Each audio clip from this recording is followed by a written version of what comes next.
तो hello friend, welcome back my channel G cafe tic में। मैं आज जो करवाने वाला हूँ वो कंपटीशन लाइन से हटकर है। वो क्या है, जैसा कि आप बोर्ड में देख रहे होंगे, सीबीएसई में जुड़ा हुआ और जो सीबीएसई से जुड़ा हुआ जो टॉपिक है, ठीक है, टॉपिक को हम लोग आज क्लियर करने वाले हैं। ठीक है, क्या क्लियर करने वाले हैं कि जिस तरह से अभी जो है आगामी वर्षों में अभी जो एग्जाम होने वाले हैं, बोर्ड का एग्जाम होने वाला, ठीक है, 10th का हो 12th का हो, उसके रिगार्डिंग हम लोग बात करने वाले हैं कि जो आप लोग जो एग्जाम देने जा रहे हैं, आप लोग किन किन चीज़ों का रखें ध्यान। ठीक है, और आप लोग अगर चाहते हैं कि नंबर और अच्छा आए, उसके लिए क्या ट्रिक अपनाना चाहिए ताकि आपका नंबर घटने के बजाय ऊपर बढ़ जाए। ठीक है, यह वीडियो जो है खासकर जो 9 स्टैंडर्ड के जो स्टूडेंट हैं उनके लिए, जो 11 स्टूडेंट क्लास के स्टूडेंट हैं उनके लिए, और जो अभी बोर्ड देने वाले हैं, चाहे वो किसी भी स्टेट के हों चाहे किसी भी ये के हों, अगर आप जो है सीबीएसई के अकॉर्डिंग अगर फॉलो करते हैं, या तो आप जो मैं बताने वाला हूं अगर वो चीज़ को फॉलो करते हैं, तो आपका नंबर जो है डाउन होने के बजाय बढ़ने की संभावना बनती है। ठीक है, तो सबसे पहले आप जानिए कि सीबीएसई का जो कॉपी होता है वो चेक तो आप ही लोगों के सर के माध्यम से होता है, मगर आप लोगों के सर को ये नहीं पता होता है कि आपका जो ये है, आपका जो कॉपी है वो आप ही के स्कूल का वो कॉपी है, इन सर को भी नहीं पता होता है, और आप ही का कॉपी है वो नहीं पता चलता है। इसका मतलब ये हुआ कि आप वहाँ आपके सर को आपके बारे में कुछ पता नहीं है। ठीक है, आपके सर को आपके बारे में कुछ नहीं पता है, मगर आप जितना बढ़िया कॉपी में लिखिएगा आपका इमेज वहीं पर बनाएगा। आपके सर को ये भी नहीं पता कि यह कॉपी वाला जो है, ये कॉपी वाला कौन लड़का है कि लड़की है कि छोटा है कि मोटा है कि लंबा है कि नाटा है, वो कुछ नहीं पता उनको। बस उनको पता है कि हाँ भाई कॉपी आया है, उन्हें चेक करते हैं। तो मैंने 10-12 टीचर जो एग्जाम में जाते हैं कॉपी चेक करने के लिए, उनसे मैं राय मशवरा लेकर मैं आप लोगों को ये सजेशन देता हूं कि जाने से पहले आप इस चीज़ को रख लीजिए, ध्यान में रख लीजिए। सबसे पहला आप लोग ध्यान दीजिएगा कि आप लोगों को जो कॉपी मिलता है ना, वो इस तरह में मिलता है कॉपी। ठीक है, इसको थोड़ा सा और बड़ा कर देते हैं। ठीक है, इस तरह का कॉपी मिलता है, लंबा लंबी मिलता है। ठीक है, उसको आप इस तरह से फोल्ड करते हैं, इस तरह से फोल्ड करते हैं, मतलब कि अगर पूरा देखा जाए ना तो आपको इस तरह का कॉपी मिलेगा, इस तरह को। ठीक है, आप इसको खोलिएगा इस तरह से, मतलब जब खुलेगा, खुल जाएगा, जब ये खुलता है तो किस तरह का बन जाएगा, तो वो खुल जाएगा तो इस तरह को भी बन जाएगा, इतना इस तरह को मिलेगा। यहाँ पर आपको इस तरह का डॉट दिया रहेगा, यहाँ इस तरफ में यहाँ पे दिया रहेगा, मतलब कि यहाँ पे पिन बना हुआ रहेगा, यहाँ पे पिन बना हुआ रहेगा, यहाँ पिन बना हुआ रहेगा। ठीक है, और यहाँ पे इस तरह का लाइनिंग क्या रहता है, इस तरह का लाइनिंग क्या रहेगा, इस तरह का लाइनिंग क्या रहेगा, इस तरह का लाइनिंग क्या रहेगा, इधर में भी इस तरह से इस तरह से इस तरह से इस तरह से इस तरह क्या रहेगा। ये तो रहा कॉपी का। मैं आप लोग सोच रहे होंगे कि मैं कॉपी के बारे में क्यों बता रहा हूँ। ठीक है, मैं इसलिए बता रहा हूँ फ्रेंड, क्योंकि आप लोग जब एग्जाम में जाते हैं तो क्या करते हैं, कॉपी मिल गया,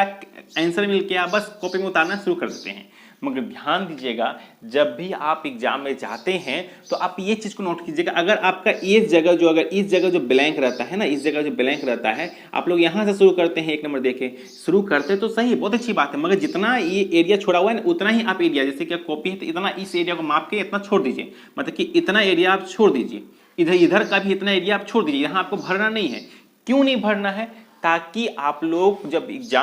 जब आपकी कॉपी जो है मास्टर चेक करते हैं, एग्जामिनर जब चेक करेंगे तो आपने इसमें कितना नंबर किया वो यहाँ पे ग्रो कर सकें। जैसे यहाँ पे ये नंबर 2 हुआ, इसमें 4 दे सकें, यहाँ पे 3 दे सकें या 2 दे सकें, ताकि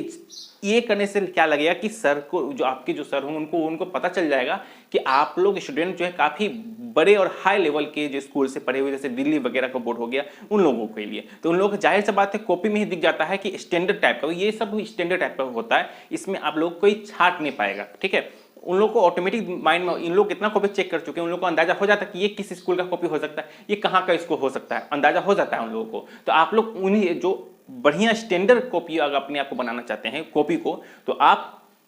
इस चीज़ को फॉलो कर सकते हैं। और जो भी कॉपी जैसे कि आप लोग लिखते हैं, इस तरह से आप लोग लिख के अपना कर सकते हैं। ये तो हुआ पहला स्टेप हुआ। पहला स्टेप मैंने क्या बोला, पहला स्टेप मैंने बोला कि जो आपको जो कॉपी मिलता है उस कॉपी को जब आप पलटते हैं तो इधर में तो एक रहता है लंबा सा लाइन, इसमें तो आप लोग नहीं लिखते, हाँ यहाँ पे आप क्वेश्चन एक नंबर क्वेश्चन का उत्तर लिख दीजिए, मगर याद रखिए कि यहाँ भी एक लाइन आपको इधर भी एक लंबा सा छोड़ सकते हैं, यहाँ भी इतना सा आप इसको छोड़ना पड़ेगा, नहीं भी छोड़ते हैं कोई दिक्कत नहीं, मगर स्टैंडर्ड कॉपी बनाना है तो आपको क्या करना होगा फ्रेंड, उसको क्या करना होगा, यहाँ थोड़ा जगह छोड़ना पड़ेगा ताकि एग्जामिनर आपको उस जगह पर नंबर दे सके। ठीक है। और रहा बात कि आप सोचिए कि थोड़ा लिमिट में छोड़िएगा, ये नहीं कि कोई बहुत ज़्यादा छोड़ दें तो वो भी सही नहीं होता, एक लिमिट में छोड़िए, जितना इधर छोड़ा हुआ है ना उतना ही आपको इधर भी इधर छोड़ना पड़ेगा, बस इतना ध्यान रखिए, ठीक है, ताकि एक कॉपी का स्टैंडर्ड अच्छा लगे देखने में। और पहला हुआ। दूसरा क्या हो गया फ्रेंड, दूसरा हो गया हैंड राइटिंग। राइटिंग जितना बढ़िया आपको स्किल इतना जितना बढ़िया होगा, जितना बढ़िया आपका हैंड राइटिंग बढ़िया होगा, उसका अगर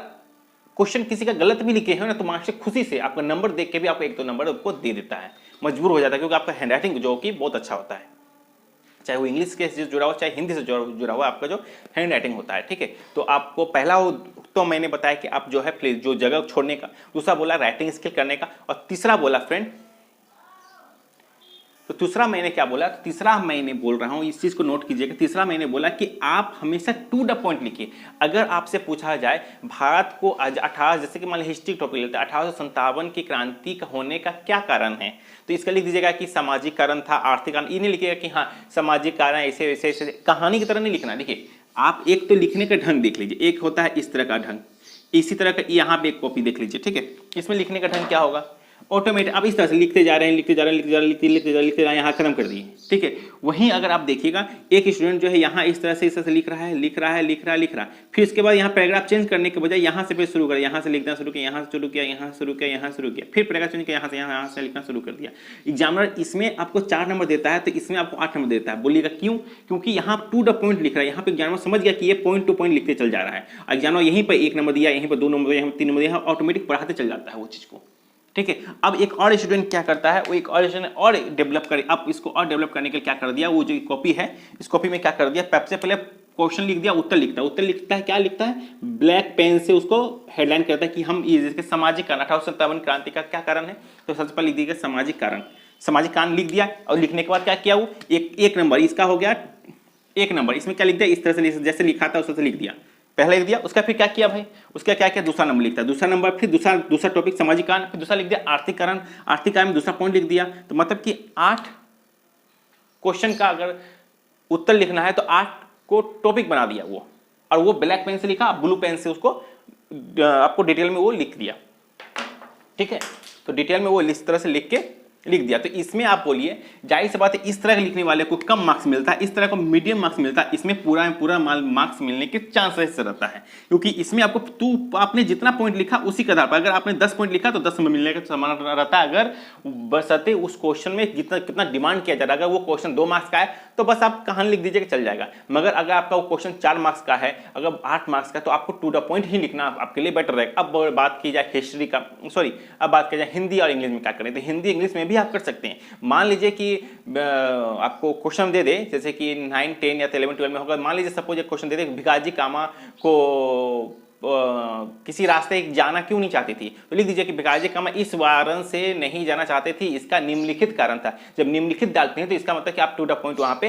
ड्रॉ करने लगते हैं, ठीक है। तो इस तरह से आप लोग यहाँ पे हम लोगों ने देखा चौथा पॉइंट। तो सबसे पहला पॉइंट हम लोगों ने देखा कि फिल इन द ब्लैंक छोड़ने का, दूसरा देखा कि राइटिंग स्किल करने का, तीसरा हम लोगों ने देखा आपको इस तरह का करने का, क्या बोला, वो आपको जगह छोड़ने का, ठीक है, कि किस तरह का आपको लिखने का तरीका होना चाहिए, ठीक है। तो इस 3-4 ट्रिक को अगर आजमाते हैं तो जाहिर सी बात है इसमें आपको मार्क्स घटने की बजाय आपको बढ़ता है। तो ये जो मैं बोलता रहा हूँ, ये जो बोर्ड में जो पीबीएस जो बोर्ड जाने वाले हैं, या तो जो इनका एग्जाम होने वाला है, चाहे वो बिहार का हो या चाहे उड़ीसा का हो, खैर उन लोग का एग्जाम तो हो गया है, मगर शायद सीबीएसई का भी मैट्रिक का भी एग्जाम बचा हुआ होगा, तो उन लोग का भी अगर चाहते हैं कि बढ़िया मार्क्स हो तो आप इस तरह का फॉलो कीजिएगा, इसमें अच्छा से अच्छा मार्क्स आपको आने का उम्मीद है। और मैं यही कामना करता हूँ कि आप लोग को इस तरह के मार्क्स आए, ठीक है। और मैं ये जो बताया हूँ आपको, ये मेरा थॉट नहीं है, ये मैं खुद आजमाया था, और साथ ही साथ अगर आप और जो है इसके बारे में मुझे वो आप जो मैंने बताया ना, इसे आप जो स्कूल के जो टीचर हैं ना उन्हें आप भी बताइए कि ऐसा ऐसे करने से क्या नंबर मिलता है, तो सर ऑटोमेटिक बताएंगे कि हाँ मिलता है। और मेरा जो ये जो एक्सपीरियंस है ना, ये मेरा एक्सपीरियंस नहीं है, एग्जामिनर जो कॉपी चेक करने आता है मैं उनसे मिलकर मैं आप लोगों को ये बता रहा हूँ। अगर आपको मेरे पास भी विश्वास नहीं होता तो आपके स्कूल में जो टीचर जाते हैं उस सर से पूछ लीजिएगा आप लोग जाके कि सर इस स्कूल से कौन टीचर जाते हैं कॉपी चेक करने के लिए, आप उनसे सिर्फ डायरेक्ट जाके बात कीजिए। आप पूछिए कि सर किस तरह से नंबर एक्स्ट्रा बढ़ता है, आप लोग क्या चीज़ का ध्यान रखते हैं, क्योंकि उसमें आपको ना तो रोल नंबर रहता है ना ही आपका नाम रहता है। ठीक है, उन लोगों को इतना कॉपी का आ जाता है ताकि उन लोगों को ध्यान नहीं रहता है कौन स्कूल कौन ही क्या है, बस वो हैंड राइटिंग पर ज़्यादा फोकस करते हैं। दूसरा जो तरीका बताया वो स्टैंडर्ड कॉपी का स्टैंडर्ड देखते हैं, किसका स्टैंडर्ड कॉपी है, उसका उस अकॉर्डिंग भी उसका जो है मार्क्स भरने का उम्मीद रहता है। तीसरा नंबर हम लोग बताया हैंड राइटिंग, जितना हैंड राइटिंग जितना बढ़िया कीजिएगा उतना बढ़िया आपको अच्छा लगेगा, और जितना साफ सुथरा कॉपी रहने वाला है उतना साफ सुथरा आपको नंबर भी मिलने वाला है। जितना कचरा कचरा गिच पिच कीजिएगा और आपको मार्क्स भी मिलता है। ठीक है, तो अगर चाहते हैं कि अच्छा और बहुत बढ़िया करना चाहते हैं तो आप इसको ही फॉलो कर सकते हैं। अगर मेरी बातों को विश्वास नहीं होता है तो आप एक बार जाके स्कूल में जाके आप पता कर सकते हैं कि क्या प्रोसेस है, क्या रहने वाला है, क्या है, वो सब सर आप लोगों को बता सकते हैं। ठीक है, तो फ्रेंड अगर अच्छा लगे तो लाइक से सब्सक्राइब करके मिलते हैं नेक्स्ट वीडियो।